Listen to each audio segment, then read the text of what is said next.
We are going to use audience response a little. You can use it by just texting with your phone. If your phone has web browsing capabilities, you can go to that address. Or there is an app that you can download from the App Store. The program is called Poll Everywhere. I can see that that's quite light and hard to read.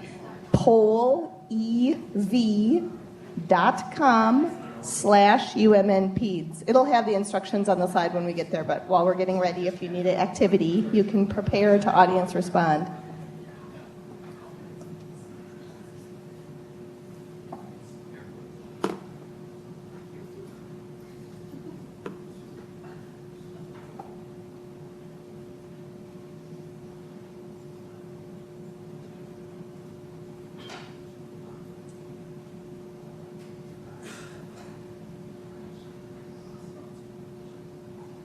I should use the mic, right, since it's being recorded.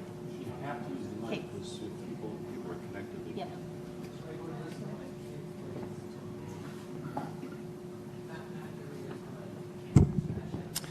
Good afternoon, everyone. Welcome to Pediatric Grand Rounds. I'm John Andrews. I have the privilege of introducing a woman who needs no introduction. Emily Borman-Shoap is from Altoona, Wisconsin, which was always entertaining to me because I didn't know there was an Altoona, Wisconsin. My wife's from Pennsylvania, and I just assumed it was there. She attended Carleton College and the Washington University School of Medicine before coming to the University of Minnesota for her pediatric residency. She was a chief resident and associate director of the pediatric residency program, and since 2012 has been the director of the pediatric residency program here at the University of Minnesota. Beyond her educational and administrative responsibilities to running the residency program, she's engaged in a number of other efforts. She's in a leadership development program through the Association of Pediatric Program Directors. She's also been an active participant in a HRSA-funded primary care faculty development program in which she is doing interdisciplinary work with other primary care leaders to develop curriculum for education in the health professions. One project that she plays a significant role in, however, is the Education in Pediatrics Across the Continuum project. I think many of you in this audience will have heard about this program before, but she is here today to talk about some of what we've learned in the first couple of years of operationalizing that concept. It's been a really exciting effort, and I'm really delighted to introduce Dr. Emily Borman-Shoap to tell you more about it. Emily? Thanks for coming, everyone. Yes, it's working. Okay, good. So I hope this will be quite interactive for those who know me well, which is most of you. You know that I like to talk a lot, and I'm a big interrupter, so I don't mind being interrupted. So please do shout out, raise your hand in the middle of the presentation if you have questions. I think you'll find this is topic area that should be pretty accessible to all of you because all of you are teachers and learners in the audience. So I'm going to spend a little bit of time just sort of refreshing our memory banks about why we give people feedback, why we assess our learners. I'm going to talk about sort of our general approach to assessing learners, mostly at the resident level here, and sort of talk about the gaps between where we are and where we'd like to be. And then I'm going to spend a little time catching you up on our EPAC project and some of the really cool things we've learned there. And for those in the audience who have participated in being teachers in the EPAC project, and we've got some of our EPAC learners here, I'll welcome them to contribute along the way. For those who are just coming in, we are going to use Poll Everywhere. I started with a simple one, which hopefully will show up. Come on, buddy. There it goes. This is just for me to be able to tell if you can figure out how to make Poll Everywhere work, because I can look at the audience and see who's here. So you can use the app. You can go to the website, pollev.com/UMNPEDS, or you can send a text message. So you send the message to the number 37607, and what you send to that number is UMNPEDS, and then you'll have joined the polling for all of the future polls. Okay, so it looks like people are figuring it out. We got faculty, we got residents in the crowd, we got some med students, some friendly others, thank you others. So the first thing I wanted to do was just to spend a little bit of time why does it matter? Why do we need to give people feedback? Why do we need to evaluate their performance? So this is a free text option. Should be showing up for you. Let me see. There you go. You seeing it? So you don't have to give a paragraph, just a brief, why does it matter? Why do we need to give people feedback or evaluate their performance?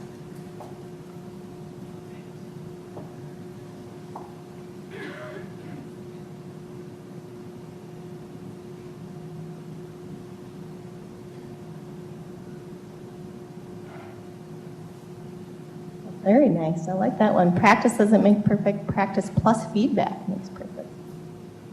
So a lot of how to learn, how to improve. You can't get better without feedback. How to recognize if you've made a mistake. It's great. Feel connected to your work. That's really nice. I like that a lot. All right. So our next poll, again, briefly, describe an episode of feedback or assessment that was meaningful. So it can be receiving, it can be giving, and just a brief snippet about what made it meaningful.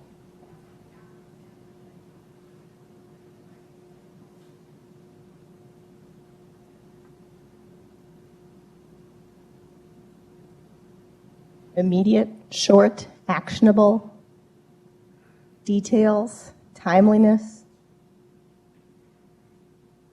specific, constructive. The recipient wanted to have feedback, so the learner was engaged. Timely and specific. Procedural supervision and assistance, great. In-person, action recommended.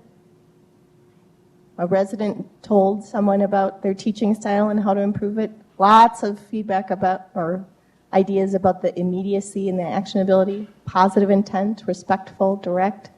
Great. Patient complaint, that is feedback, good. All right, so I wanted to do this because I think we all know, right? Like we all know that it should be specific and constructive and immediate and timely, but that's not what we always do. So everyone likes to quote Malcolm Gladwell. He's eminently quotable. Sonia Coliani has actually super excellent grand rounds that she's given on feedback, which she shared with me. So I plucked this from her. Gladwell has the book Outliers, where he talks about people who develop tremendous expertise. That's where the 10,000 hours to develop mastery quote comes from that everyone talks about, which is, interestingly, the amount of time that a resident will log in their 3 years.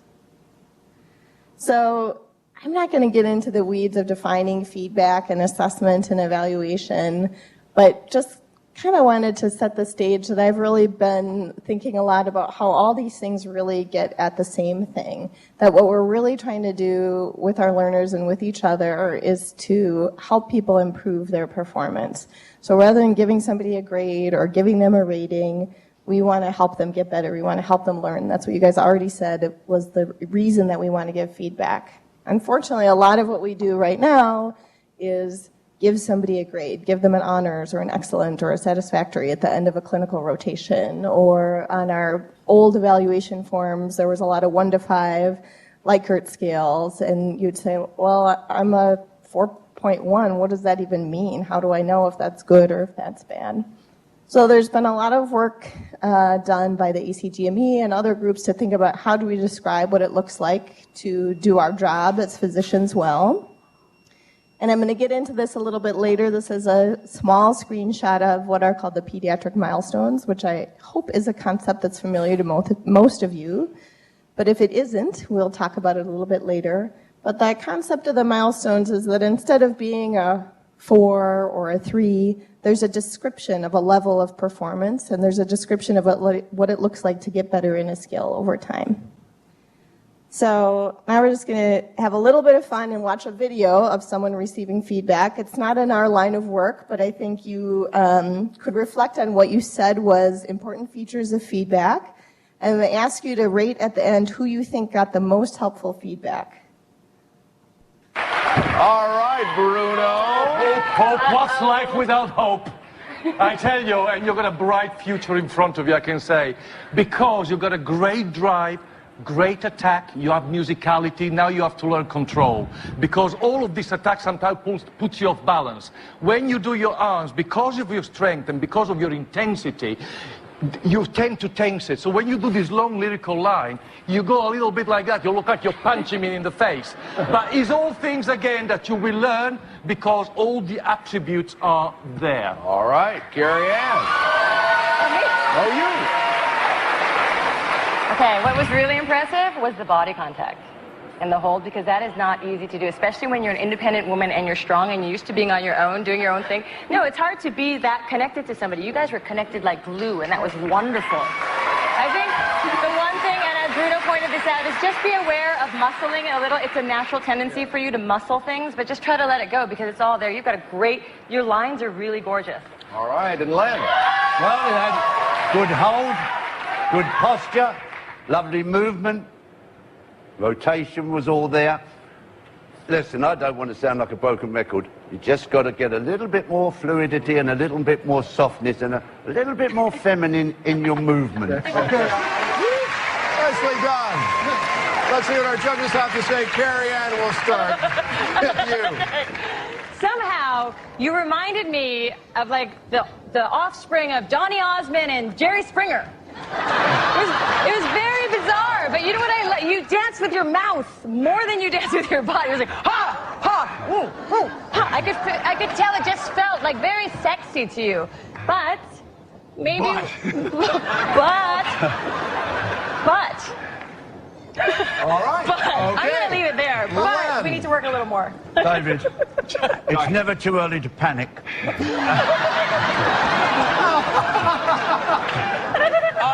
I liked it in the same way I liked Florence. It was entertaining. I enjoyed that side of it. My concern is that next week, the quick step, you've got to up your technique, you've got to improve on your posture. You'll go a few weeks just with a bit of slapstick, but, you know, I want to see you around, so work on that and see how you go. Bruno. We do love the horse. And we love the madness of it all, because all it was madness, really. There wasn't any dancing.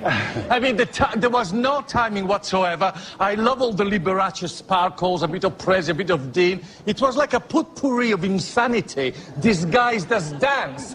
And I think a potpourri, you know, when you put a little bit of this and a little... It's French! That's English for potpourri. Yeah, Potpourri! What's going on here? He's the man, he's you!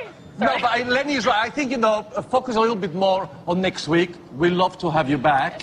All right. Okay. Okay, let's go to our judges. Len, we'll start with you. Well, it was clean. It had nice musicality. I liked the interpretation of the tune.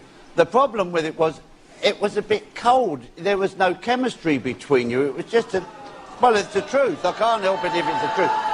Got to get a little bit more emotion into the dances. All right, Bruno. You have such a dusky beauty. You remind me of Princess Jasmine in Aladdin, you know, a treasure trove that everybody would want to explore. But you have to make it more available. You know, I didn't... No, it's true. I didn't connect. Her mother is right over there. No, but I mean, she's gorgeous, but I didn't connect with you while you were dancing. A part of performing is bringing the audience with you. So if you stay in this competition, that's what you have to do, because the package is there. All right, Carrie Ann. Yeah, I was happily surprised. I think you move very well. I think your weakest point is that you're not used to moving your head. So your head has a tendency to stay very still, so that's why we feel disconnected. Remember, eye contact is hugely important, not necessarily with your partner in this dance, but connecting outwardly and allowing your neck to have a little bit more motion. Okay. Work on that. All right. Okay, so who do you think got the most helpful feedback? You can tap on the person who you think got the most helpful feedback.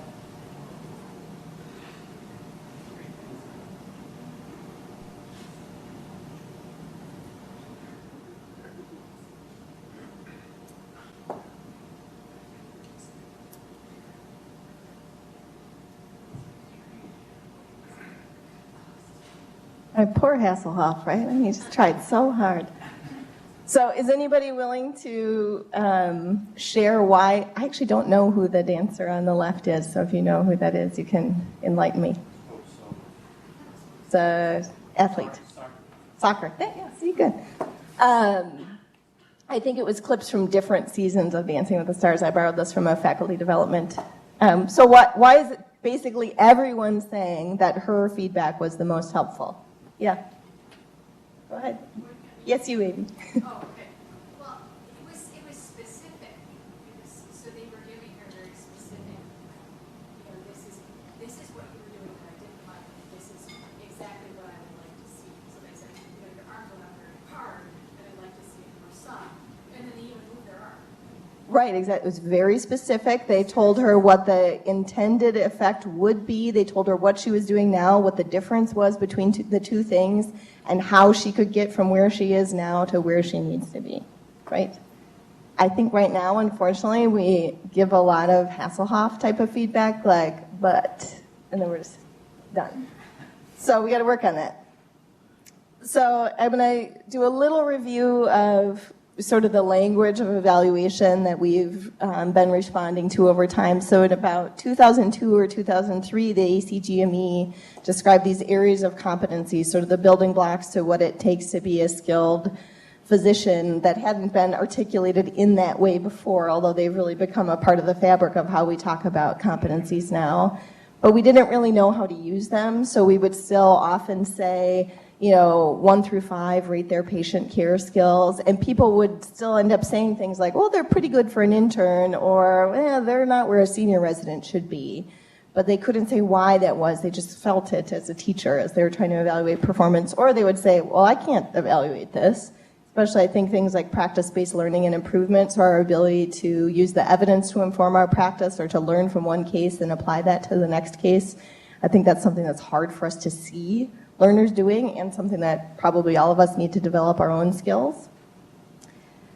So the new framework is what people call the milestones, and this was really an attempt to take those 6 core domains and break them down into sort of sub-areas that make more sense to us.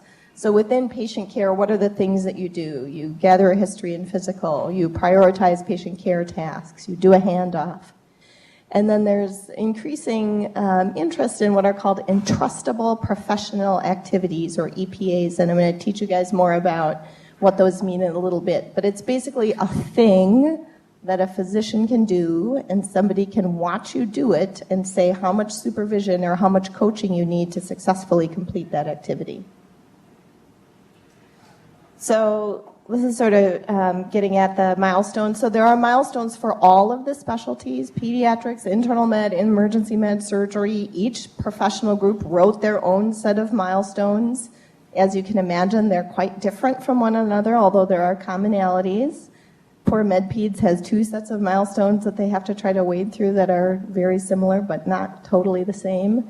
And there's descriptive text for performance, and the pediatric milestones were really meant to take you from the very beginning of your training all the way to what a seasoned attending would be able to do.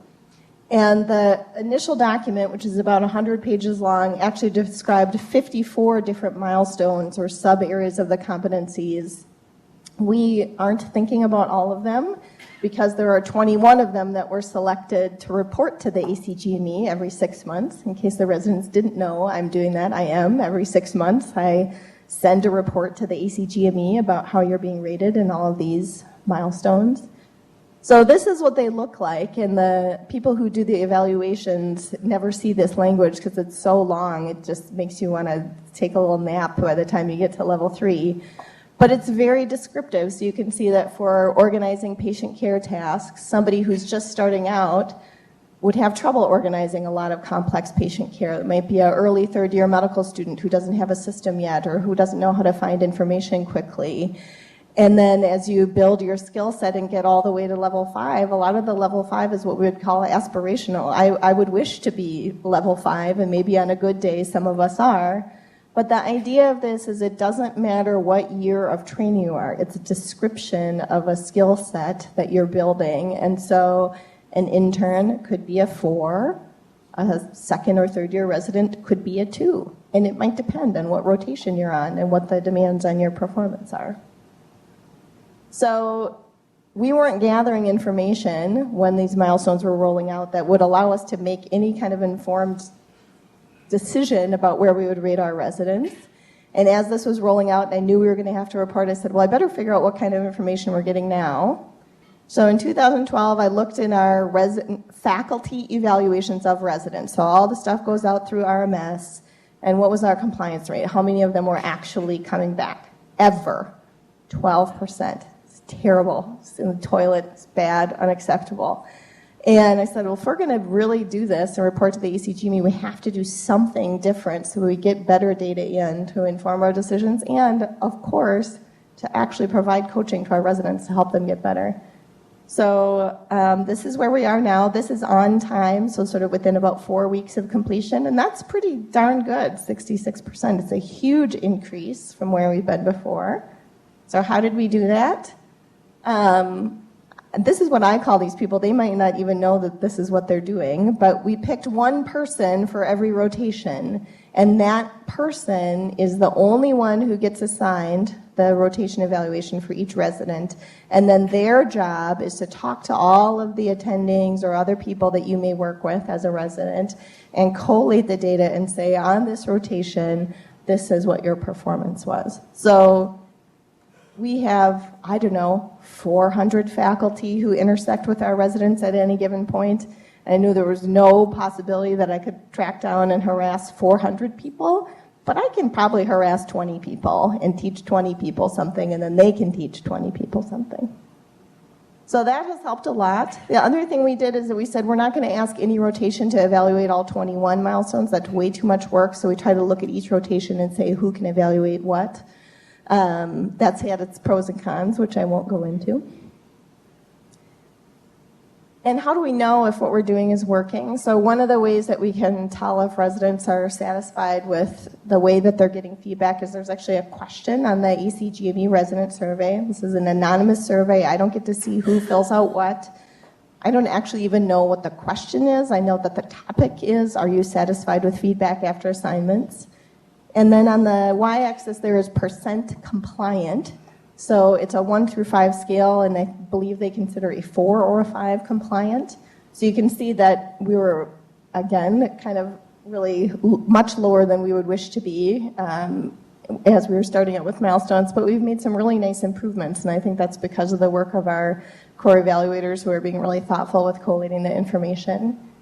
And the actual number is not so different. So our average is 3.4 and the national average is 3.8. So we're not that far off from where people are nationally.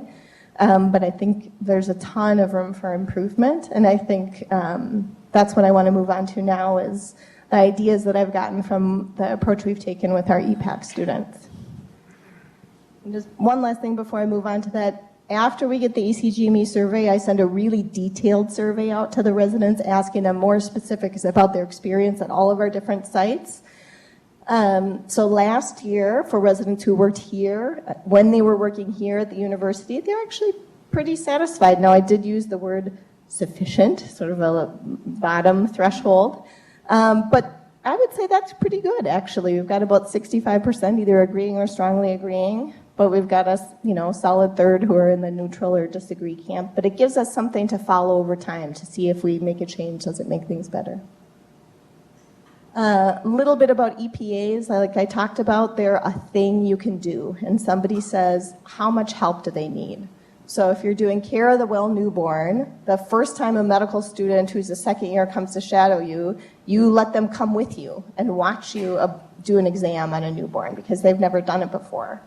And then you might stand right next to them and say, this is how you move the hips, this is where you listen to the heart. And then as they move along in their experience, you might be in the workroom while they go to examine that baby and come back to report to you. Or they might be trusted to do it overnight and you're not even in the hospital.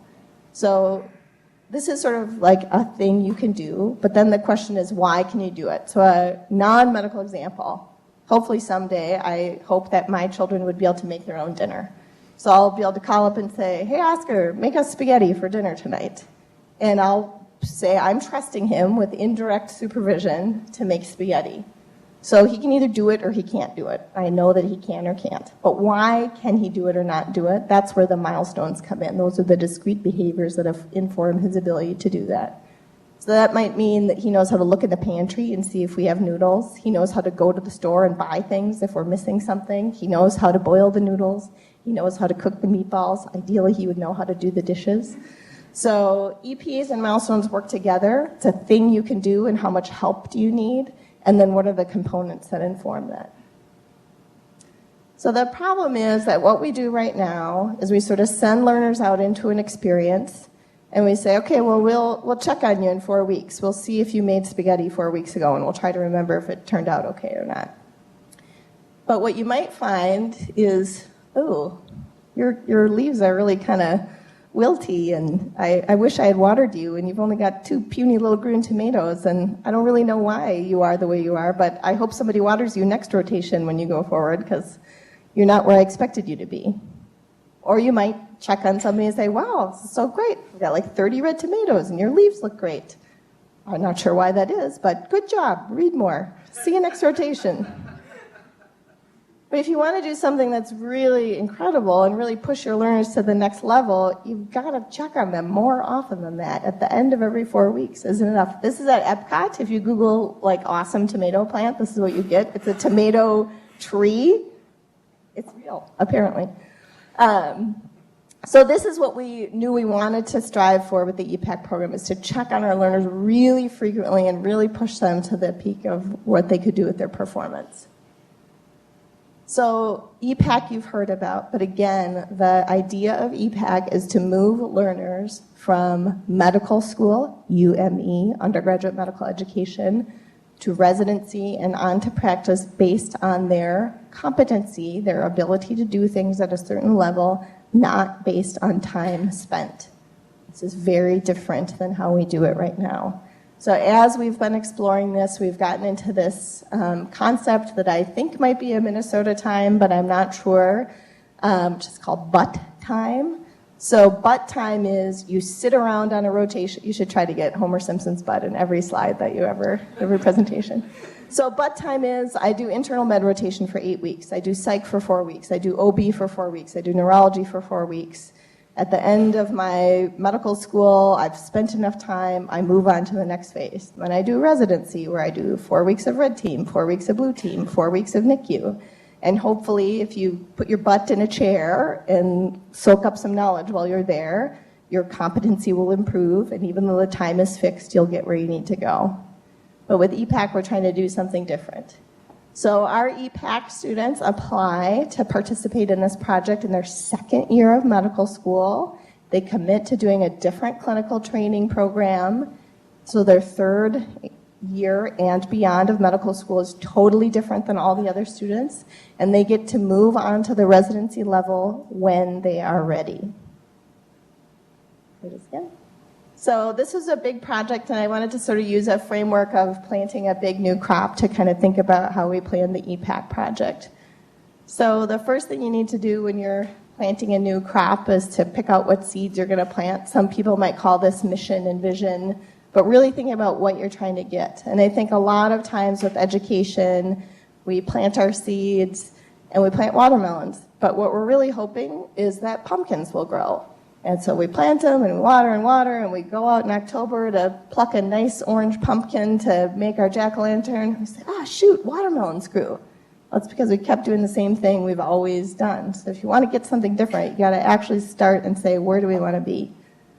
So for EPAC, we knew that we needed a few things. We needed to give them early exposure to pediatrics, because if they were going to sign up early, they needed to be able to be sure. We knew that we needed to give them longitudinal experiences so they could really have someone who would watch their development over time. We knew that we needed really meaningful assessment to their performance. If we were actually going to move them from one step to the other when they said they're ready, we have to know when they're ready. And the time variability for us was our most important crop. It was really critical that if we were going to really go for this project, we had to move them from one level to another when we determined that they're ready. So then you got your seedlings, and I just want to remind us that when we're embarking on a new project, often the seedlings are ourselves and our learners. So we've got cohort 1 and cohort 2 of our EPAC students, and then our EPAC team, who's some of my favorite people to work with, Johnny Andrews, Betsy Murray, Patty Hobday, and myself. And we meet every single week, and we talk about EPAC because it's a big project. If you're going to do a big project, you've got to work on it frequently and nurture it, because little seedlings are kind of fragile, and if you don't check on them, they won't thrive. So you plant your seedlings, you start growing them, and then you got to measure it. You got to figure out if they're growing. Are we doing the right thing? So one of the things we were really interested in is, how is this new clinical experience that we set up for them? So we built what's called a longitudinal integrated clerkship. It means you take all of the typical rotations that a medical student would have, internal med, neuro, OB, psych, and instead of doing them in blocks, you mix them all together. So medicine clinic Monday morning, peds clinic Tuesday afternoon, ED shifts every other week, peds psychiatry on Thursday morning. And they stay with those same preceptors for 9 to 12 months. They have open space built into their schedule where they follow a panel of patients through all of their touches in the healthcare system. So they see the baby for the well-child check. They see the baby for the pre-op. They go with the baby to their neurosurgery appointment to get ready for their craniosynostosis repair. They scrub into the OR, when Dorothy's smiling because this is her patient. They scrub in and see the baby's skull get sewed open and put back together. See the baby in the hospital, see the baby when they follow up. And that level of continuity has been really incredible, and I think has really informed our students' foundation in pediatrics. They're having a ton of continuity, so they're having about 20% of their patients are patients they've seen before, and we've totally flipped the ratio for what they usually see. So a typical med student would see 70% adults and 30% kids. Our EPAC cohort is seeing 70% pediatrics and 30% adults. So the other thing that we did with monitoring is a really detailed approach to assessment, which I'm going to close with. So I'm going to skip ahead to sort of what we have harvested so far from our EPAC project, and then I'm going to move on to talking about what we did with assessment. So you can remember that we wanted early exposure to pediatrics, so we created a new 2-week outpatient rotation for them between their first and second year of medical school, so they could get some hands-on clinical work, which is sometimes hard for med students to get in their first 2 years. We created a brand new pediatric longitudinal integrated clerkship that meets all of the requirements of the medical school except for the sub-internship. It was an incredible labor of love by Betsy Murray and Patty Hobday, and I think it's been a really exceptional educational experience for our cohort. And then the assessments, which I'm going to talk about in a minute, which have really informed how we think about doing assessment for our trainees. And then time variability. So our first cohort, Lauren, Dorothy, Ari, and Tim, are going to start residency in a time variable fashion. They're not going to wait around for May 2017 to start residency when all the other people do. So if all goes according to plan, they're going to start in August, September, October, November. This is not how people usually start residency. It's quite different. It's complicated, but I think it's worth it. So if we're going to do that, if we're going to move somebody from one level to the next in a different way, we have to give them bucket loads of feedback so they know how they're doing and they know how to move from one step to the other. So the typical set it and forget it, we'll give you feedback at the end of 4 weeks, just does not work with the EPAC project. So what we did is developed an online tool where they get feedback after every single clinical session with a faculty member. It's based on a set of EPAs that are called the CAPERS, Core Entrustable EPAs for Entering Residency. I'll show you that on the next slide. It's a list of 13 activities that a group of medical educators at the AAMC said that every medical student should be able to do when they start residency in any specialty. So these are core skills of being a physician. So we developed a tool, and then we decided to do something quite different, which is put our learners in charge of gathering the information. So instead of filling up the faculty member's inbox with 100 different links to click on and go into some system that they're not used to using, we said at the end of every session, you ask your faculty member for feedback. So this is what it looks like. This is Dorothy Kern's screenshot. She works with me every Monday morning, so I personally have done this many, many times. So we'll say, hey, today why don't I give you feedback on gathering your history and physical? And then we'll say, well, today how much supervision did you need? Not what do the rules say, by the way, but if there weren't rules about how much I needed to supervise you, how much help would you need from me to complete that task successfully? And we say, what were some things that went well? What are some things to work on? doesn't take very long.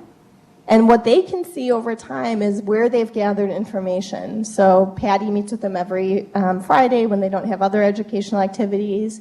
And we can say, gosh, you've gotten a lot of feedback on doing an H&P or making a differential diagnosis, but you haven't gotten very much on EPA 9, which is working with the interprofessional team. Why don't you try to gather some feedback on this week? So we really have a dashboard where we can say, you're getting lots of feedback in this area, why don't you try to gather some feedback in another area? And what it's allowed us to do is build a roadmap of their development over time. So we have a ton of data that's helping us to coach them and see what they need to do to get to the next level. So on average, over the course of their longitudinal integrated clerkship, our EPAC students had 193 instances of face-to-face feedback framed in the EPAs. And this is really a testament to the incredible learners that we have in our first cohort, because this was not an easy thing to learn how to do, to say to a faculty member, hey, could you evaluate me right now? I'm going to pull up this form and I'd like you to give me some feedback. So this is a really different way of gathering feedback, and maybe if they feel brave enough, they'll share a little bit at the end about how they learned to do that and what they think worked well and what didn't.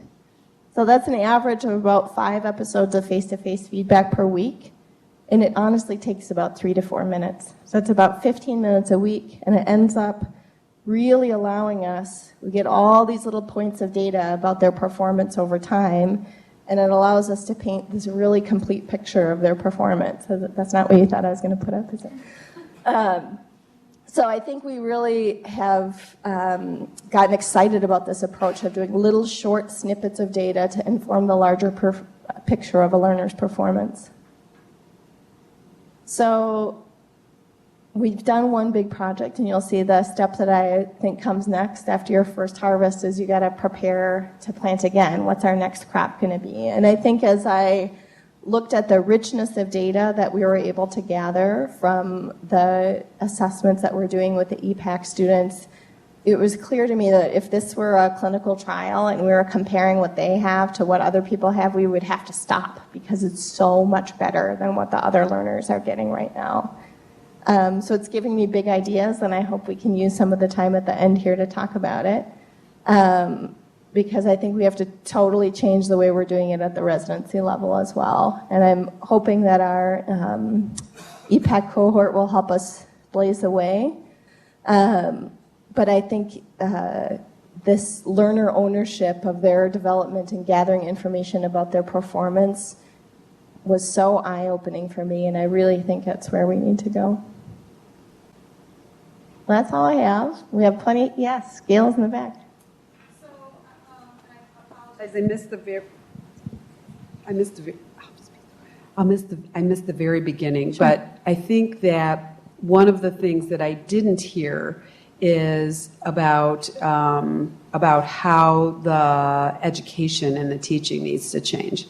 You know, because the way that the system is set up, although with continuity clinics, you're pretty much working with the same preceptor for 3 years, but you know, we do, at least for inpatient here, a week at a time.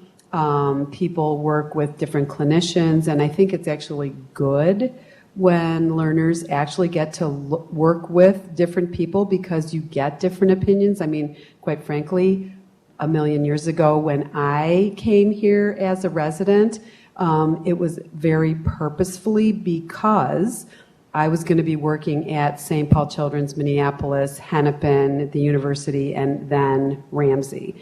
And I felt like I did not want to be just subjected to a very small group of physicians because maybe they didn't have all the answers for everything.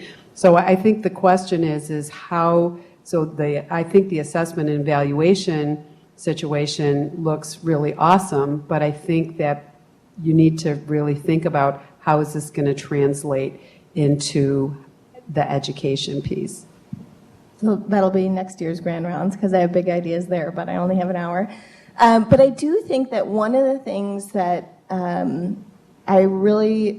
it's not just their continuity preceptors from the longitudinal integrated clerkship that fill this out. So they've had a resident that they just worked with 1 or 2 days use this form. And I think the thing that we need to let go of is when I'm giving a resident feedback, it has to be based on this vast experience with them. Just say, today, when you made a differential diagnosis for this patient, it was complete or not complete. This is the difference between where it should be and where it shouldn't be.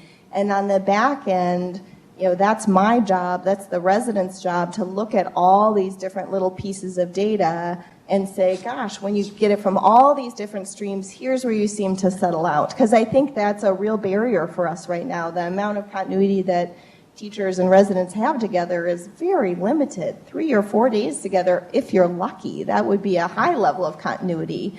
But I think, you've been teaching people for a long time, and probably after your first day of rounds, you have some ideas about what they could do to improve their performance and where their strengths lie. And so we're trying to kind of remove that barrier of waiting until you've gathered a lot of information because you're worried that it's going to somehow be harmful for them if you make a judgment or give them feedback based on a small amount of experience. So I'd like us to sort of let go of that and just say, today, this is what I saw you do. You did this well, you need to work on this. And you send that off. Because then tomorrow, they might do it better. But what if they don't know exactly how to work on it? So for the very basic stuff, I think that's...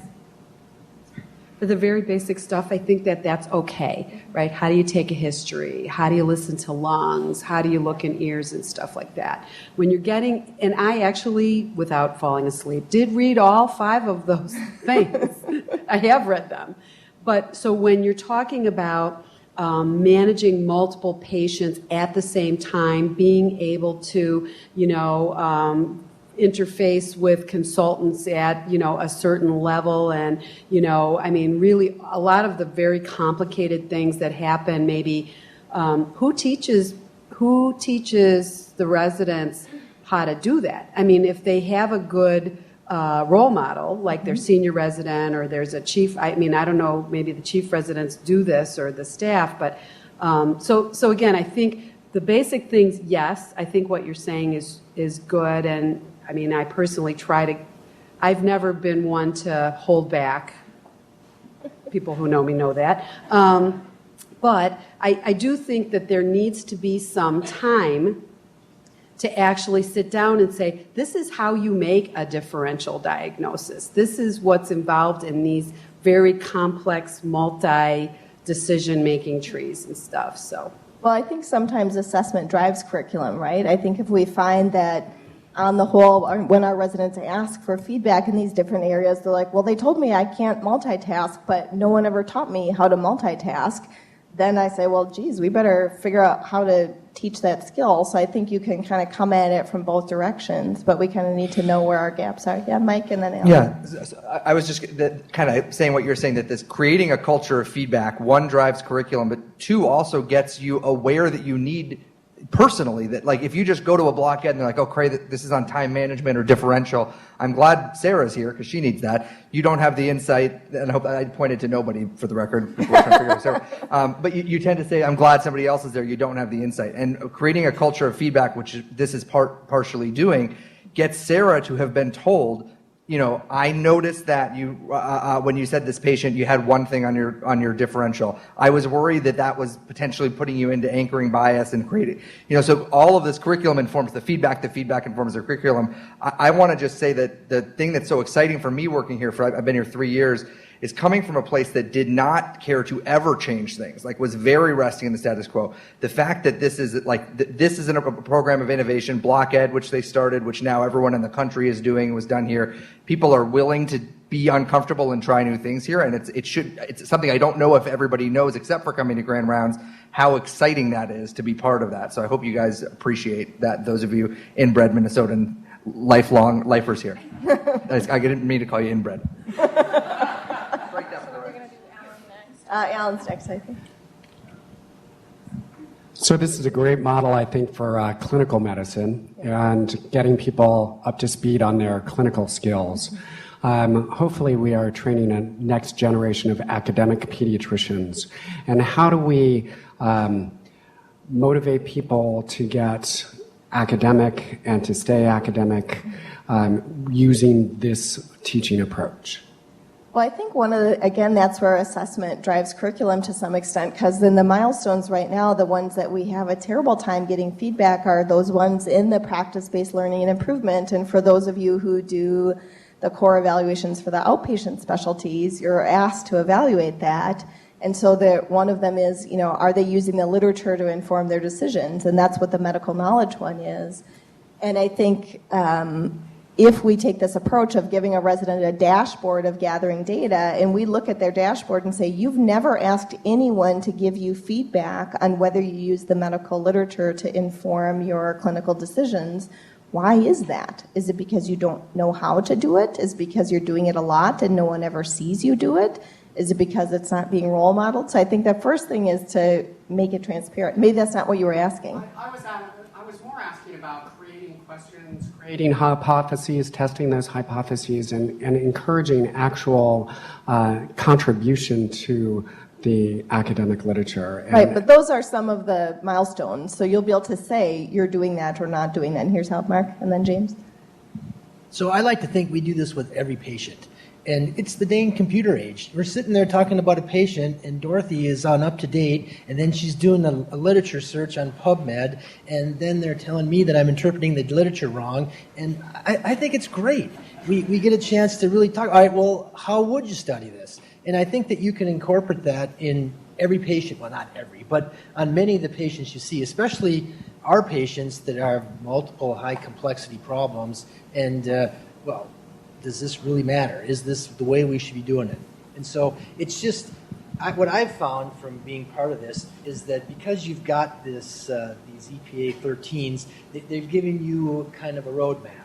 And it's like, okay, now I know I kind of did this before, but now I can think about it specifically and really direct what we're doing towards it. And I don't know how successful I've been, but I've found it very educational, and I think it's really great. Thanks. James, next.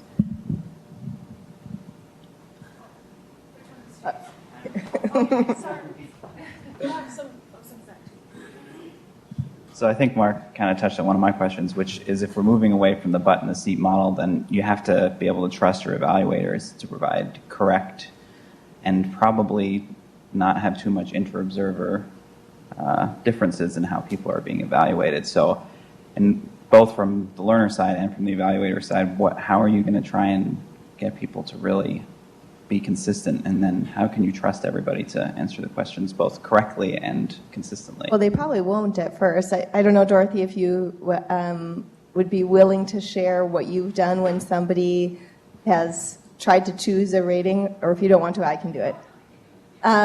Because I think some of it is the learner, become the expert in what the scales look like, and you have to be honest in your self-reflection of your performance and say, I think I was here today, and be ready to defend that, because you are teaching them a new tool. And some of that depends on the stakes of the exercise, right? Like in a first year or 3 of trying a new framework, we would never hold anyone back from moving on from one level of residency to another based on a new framework that we're not sure if it is valid or not, because we're learning, and the raters will be calibrating themselves, and you'll be helping them calibrate. So as you apply a new framework, you can't make it high stakes. You can't say, well, you get to graduate or not, depending on how somebody rates you on EPA 13, because it does absolutely take time for people to learn what this language means. But I think, and other EPACers who are here, if you want to share, but I see Dorothy all the time, so I know she has stories. Yeah, I mean, I think in the beginning, it definitely has to be the learner knows the tool more than the preceptor evaluating you. The story I tell is when I first had my surgery preceptor fill it out, he rated me as a 1A, which is like not trusted to go into the room for my history and physical. And I was like, well, 1A would be like if I was drunk and showed up to work and you wouldn't allow me to see a patient. And so it was like, okay. And he's like, well, you're a learner. You have to start at 1. And so when I explained that, he's like, oh, okay, so this is really like a 0. And then he gave me a 2. And then I've met new residents who have, kind of had a vendetta against their medical school experience, and were like, I'm going to give you a 5. on this. I'm like, well, I doubt that I'm, trusted to supervise others in giving this nerve block. So I think at first it helps to have the learner and the preceptor have a back and forth conversation. And often as the longitudinal experience got longer, it was the preceptor being like, where do you think you're at? And I guess the nice thing is because it's a little bit low stakes, it's not like I'm trying to, butter someone up to get high honors or something. I could be like, well, you thought I concluded this in my differential. I really didn't. I think today wasn't the best day, to be. But I think, it's nice that we have the same preceptor to do that, but I could foresee if you had the more this was used, if a lot of teachers or instructors were used to doing it on a variety of different students, that learning curve would start to go away, if that makes sense.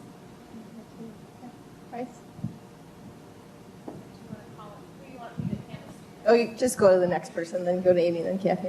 So, I'm monopolizing one of the handhelds because I didn't have a good place for the lapel mic. I was just going to comment that the tools are sort of designed to get feedback from the evaluator to the learner. Mm-hmm. But what we just heard from Dorothy is that there's a whole lot of self-reflection Mm-hmm. going on, and I think that's the key, right? The learner is actively thinking about all of the processes and taking time to step back from the situation and think, how did I do today? Where can I improve? And whether or not they get feedback from someone else, forcing them to think about it in real time is helpful. Yeah, I think that was sort of a unintended huge benefit of the way we did this, is that as the learner, if you say, please give me feedback on this one specific area, you really should be in your mind thinking about how did I do on this one specific area. And I think that allowed our EPAC students to think a lot about how they were doing, because they had to be ready to ask for feedback. And they would choose the things. They would say, today I looked up a lot of the evidence for, should we give dexamethasone for croup or not? So let's do EPA 7 today. Yeah, Amy? So this is super exciting. I didn't even know you were doing this. This is really fun to hear about this. And it sounds like just a really great innovation. I couldn't help but notice there seems to be a 1-to-1 teacher to student ratio. And that seems hard to accomplish if we want to expand, which I'm sure that's where this is headed, right? Right. So I think we don't have a 1-to-1 ratio, but I think the thing that was really surprising to me is how quick it was to do it. And I think we all talk about, Feedback Friday or mid-rotation or whatever it may be. And even if we could capture those instances in a different way, the amount of data and the quality of data, I suspect, would be much better. And I think really bringing the residents in and making it transparent for them. These are the things we're trying to watch you grow and develop your competency in. It's your job to partner with us and see where you are on your roadmap of development. So I'm hopeful that we could do it without a 1-to-1 relationship. The other thing I've noticed is that when persons of excellence, such as yourself, say to me, this took me 15 minutes, I notice it takes me like 3 hours. I'm not kidding. So, you're good at this. You're a really good teacher. And so that's the other piece that, this is fantastic. Like, you're right. We should give feedback after every clinic when we have a resident or a student. You guys would actually like that, or at the end of rounds. I said, so let me give you some feedback on how you presented your urea cycle patient. I think you guys would rather have that than like 3 months later I fill out that form and I can't even remember who we saw together or what day that was. So, but on the other hand, I try to do this and I get totally stymied. So, because I'm not good at it. Well, you got to practice. But I think so. Are you going to help us? Laura, yes, and Lauren and Mike, and then we're getting close to our end of our time here.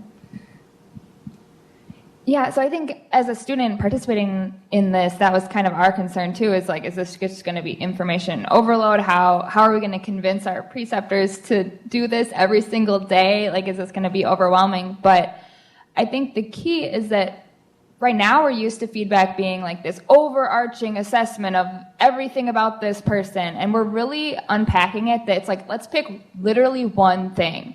Like, can you think of one thing today that you saw about this person that you could comment on, and being extremely specific? And we just have found that when you kind of take away that pressure, like, this isn't some critical evaluation that is going to be a make or break for the student. It's just one thing that I can communicate to them. I mean, I think 3 minutes is generous. I think it took 1 or 2. Because we would fill out all the... They type it. We type. So we sit there next to you, we're finishing up, and we say, can we do my form? I fill it out all the stuff, what kind of patients we saw today, everything. I say, I'd like to do EPA number 4 because we did this. And then I'm sitting there with my hands on the keyboard, and you just talk, and I type it. So you never have to do any email business. So it might even save you time. It would for sure, I think. And Rahul in the back has that comment. Hand it back to him.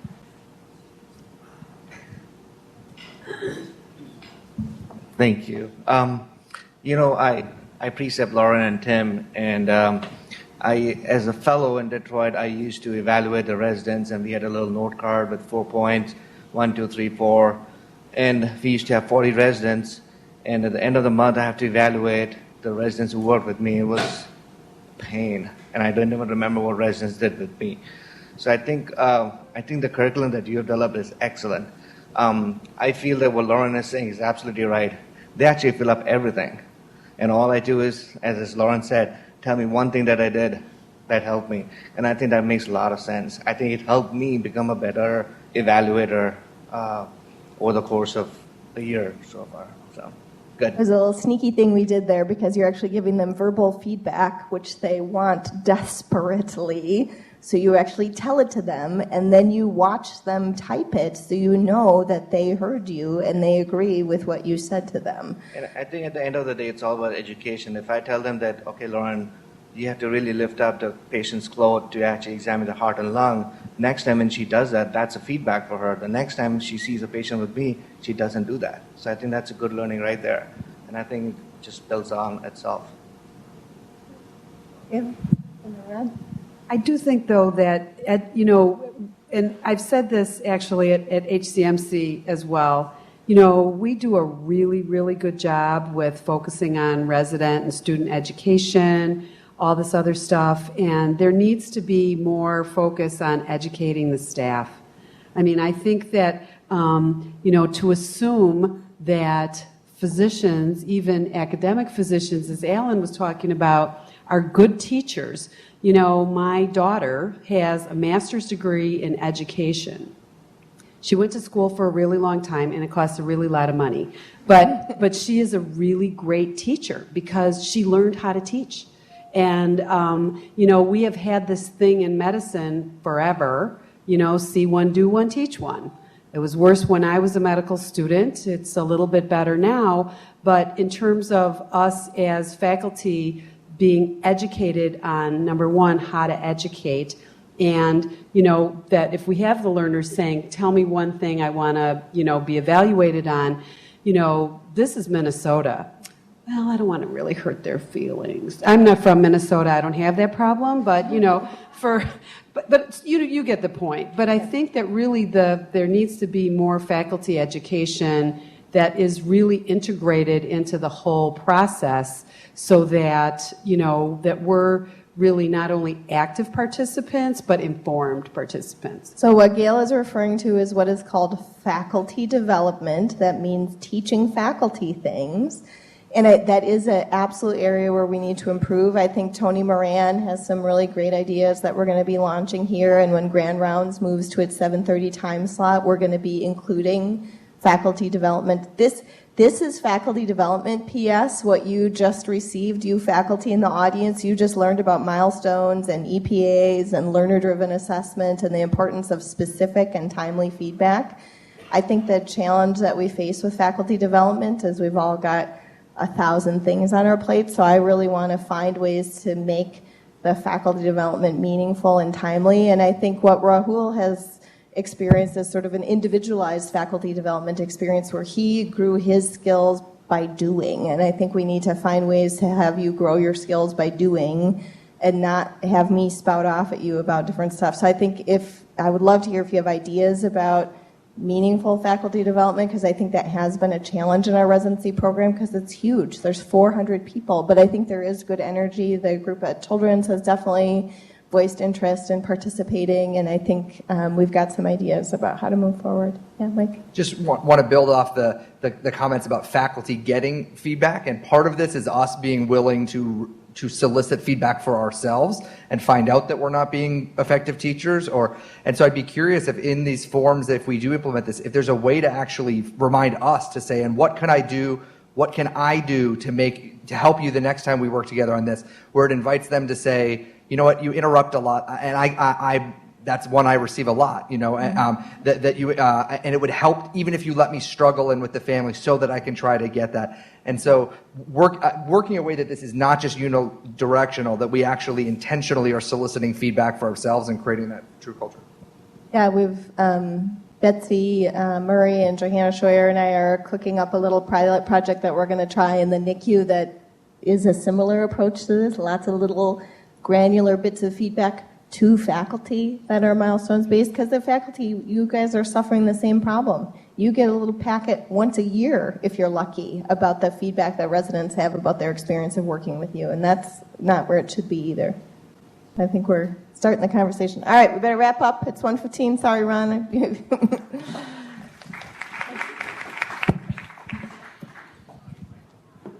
I know.